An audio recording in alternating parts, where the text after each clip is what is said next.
Now, let's talk about differentiating the learning environment. In other words, where and how students learn best. We often focus on lesson content, but the classroom environment plays a huge role in how well students can focus, participate, and succeed.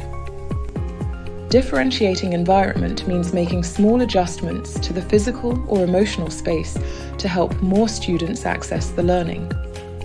That could include seating arrangements, like offering quiet corners or group tables, tools, like headphones, coloured overlays, or wobble cushions, movement, allowing some students to stand or take brain breaks, visuals and routines, like task lists, timers, or calm colours.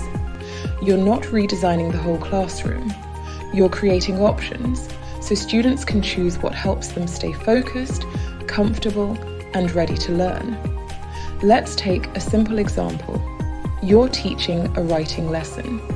One student chooses to sit in a quieter spot near the window. Another uses a single desk and a visual checklist to stay on track. A third prefers to wear headphones to block background noise. The task is the same. The environment just flexes to support focus and confidence. Emotional environment matters too. Clear instructions, predictable routines, a safe space to ask for help.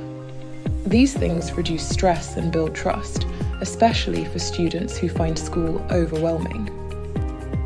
Differentiating environment isn't about giving special treatment.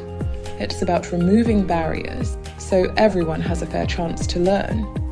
Because when the space works for them, learning flows.